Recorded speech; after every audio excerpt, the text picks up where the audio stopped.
गजेंद्र मोक्ष पाठ। बुद्धि के द्वारा पिछले अध्याय में वर्णित रीति से निश्चय करके तथा मन को हृदय देश में स्थिर करके वह गजराज अपने पूर्व जन्म में सीख कर कंठस्थ किए हुए सर्वश्रेष्ठ एवं बार बार दोहराने योग्य निम्नलिखित स्तोत्र का मन ही मन पाठ करने लगा। गजेंद्र उवाच। गजराज ने कहा, जिनके प्रवेश करने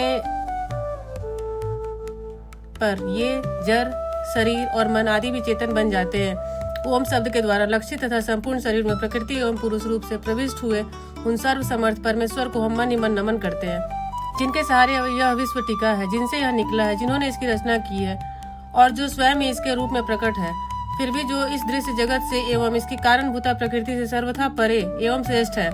उन अपने आप बिना किसी कारण के बने हुए भगवान की मैं शरण लेता हूँ। अपने संकल्प शक्ति के द्वारा अपने ही स्वरूप में रचे हुए और इसलिए सृष्टि काल में प्रकट और प्रलय काल में उसी प्रकार अप्रकट रहने वाले इस शास्त्र प्रसिद्ध कार्य कारण रूप जगत को जो अकुंठित दृष्टि होने के कारण साक्षी रूप से देखते रहते हैं, उनसे लिप्त नहीं होते, वे चक्षु आदि प्रकाशकों के भी परम प्रकाशक प्रभु में रक्षा करें।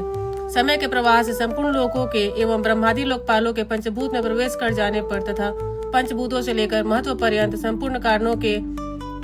उनकी परम करुणा रूप प्रकृति में लीन हो जाने पर उस समय दुर्गेय तथा अपार अंधकार रूप प्रकृति ही बच रही थी। उस अंधकार के परे अपने परम धाम में जो सर्वव्यापक भगवान सब और प्रकाशित रहते हैं, वे प्रभु में ही रक्षा करें।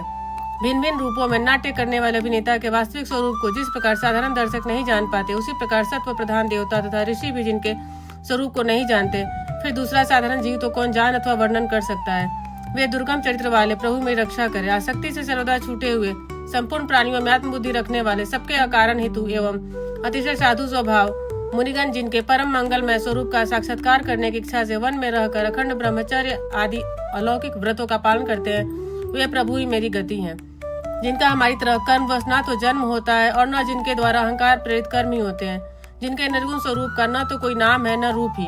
फिर भी समय अनुसार जगत की सृष्टि एवं प्रलय के लिए स्वेच्छा से जन्म आदि को स्वीकार करते हैं,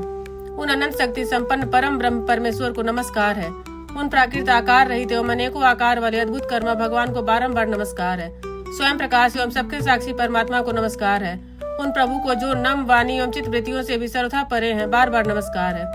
विवेकी पुरुष के द्वारा सत्व गुण विशिष्ट निवृत्ति धर्म के आचरण से प्राप्त होने योग्य मोक्ष की सुख की अनुभूति रूप प्रभु को नमस्कार है।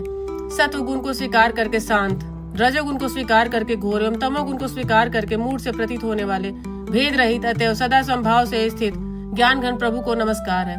शरीर इंद्रिय आदि के समुदाय रूप संपूर्ण पिंडों के ज्ञाता सबके स्वामी एवं साक्षी रूप आपको नमस्कार है। सबके अंतर्यामी प्रकृति के भी परम कारण किंतु स्वयं कारण रहित प्रभु को नमस्कार है। संपूर्ण इंद्रियों एवं उनके विषयों के ज्ञाता समस्त प्रतीतियों के कारण रूप संपूर्ण जड़ प्रपंच एवं सबकी मूलभूता विद्या के द्वारा सूचित होने वाले तथा संपूर्ण विषयों में अविद्या रूप से भासने वाले आपको नमस्कार है। सबके कारण किंतु स्वयं कारण रहित तथा कारण होने पर भी परिणाम रहित होने के कारण अन्य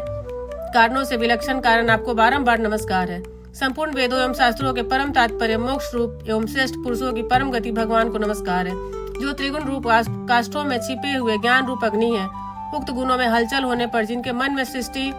रचने की बाह्य वृत्ति जागृत हो उठती है तथा आत्म तत्व की भावना के द्वारा विधि निषेध रूप शास्त्र से ऊपर उठे हुए ज्ञानी महात्माओं में जो स्वयं प्रकाशित हो रहे हैं, उन प्रभु को मैं नमस्कार करती हूँ।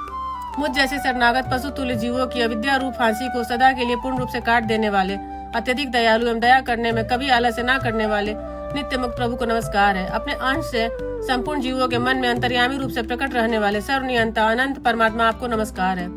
शरीर, पुत्र, मित्र, घर, संपत्ति एवं कुटुंबियों में आसक्त लोगों के द्वारा कठिनता से प्राप्त होने वाले तथा मुक्त पुरुषों के द्वारा अपने हृदय में निरंतर चिंतित ज्ञान स्वरूप सर्व समर्थ भगवान को नमस्कार है। जिन्हें धर्म, अभिलाषित भोग, धन तथा मोक्ष की कामना से भजने वाले लोग अपनी मनचाही गति पा लेते हैं, अपितु जो उन्हें अन्य प्रकार के अयाचित भोग एवं अविनाशी पार्षद शरीर भी देते हैं,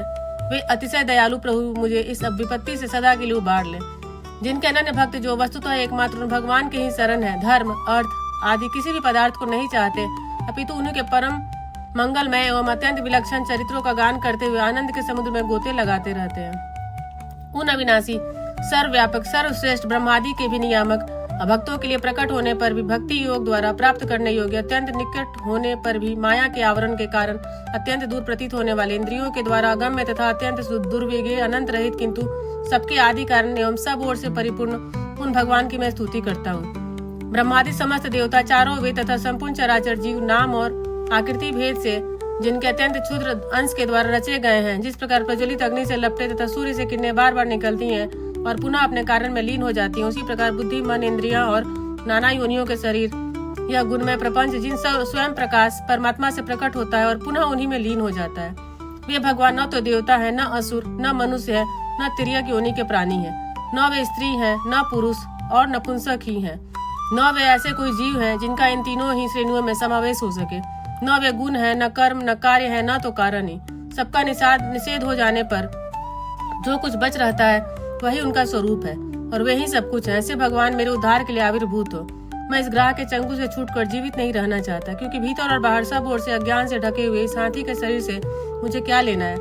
मैं तो आत्मा के प्रकाश को ढक देने वाले उस अज्ञान की निवृत्ति चाहता हूँ, जिसका काल क्रम से अपने आप नाश नहीं होता, अपितु भगवान की दया से अथवा ज्ञान के उदय से होता है।